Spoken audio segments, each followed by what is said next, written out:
Hello Magic players, SkyLagger speaking from France, and welcome to my channel where we are discussing and playing some mid-range and control builds so we can learn together and help making our Magic environment a better place by promoting interactive builds. And today we are playing blue-white control in a modern league, so stay tuned! Are you ready to take control of the game? Did I just break it?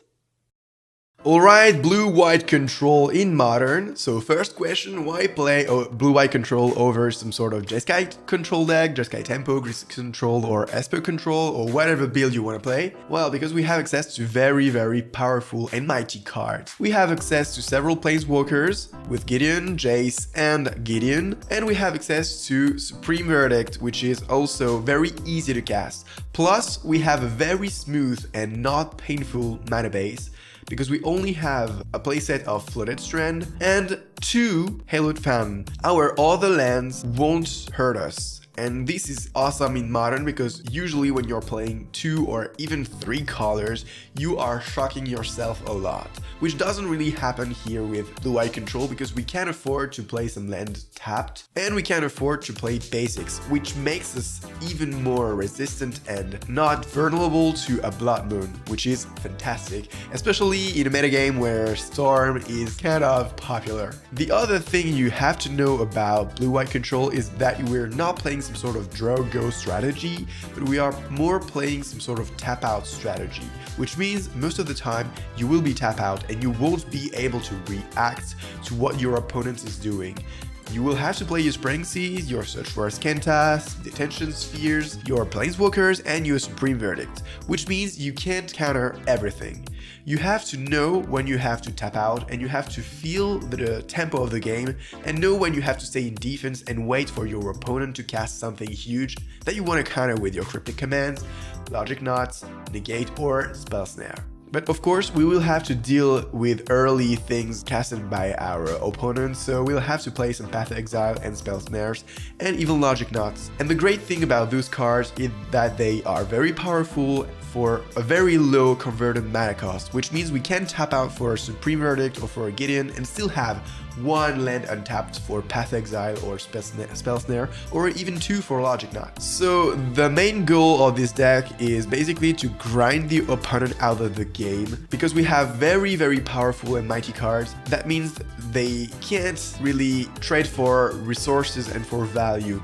We will slow them down and we will then take control of the game with our very powerful Planeswalkers, and basically we want to do more than 1 for 1. And Path Exile is our maybe worst interaction here, because we have the Spheres, Verdicts, Cryptic Commands and stuff, which means that we can do more than one thing for 1 card. And you will notice that some of our cards just replace themselves. So blue-white control can be played as a prison deck. The only difference is that we are interacting with our opponent's resources and cards, but because of the mana denial plan and because of the Planeswalker plan, sometimes you will have to play some sort of very prisonish deck. One thing is to note about this list, it's the main deck Ruined Halo because of Storm mostly, and because of some other decks such as Eldrazi Tron or Burn. This card is very versatile, but it can also be very poor. And I like to put it main deck because when it's good, it's very good, especially against Valakut strategies.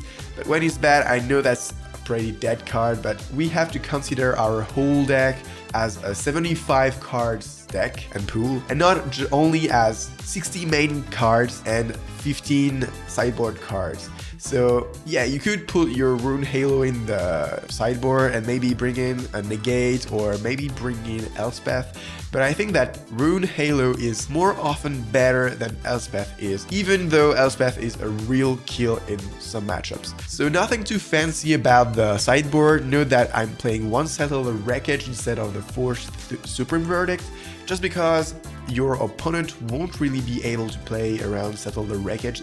Aggro decks will have to attack. I used to play main deck, but I've seen many pros playing it sideboard, so I tried and it ended up to be quite better, I think.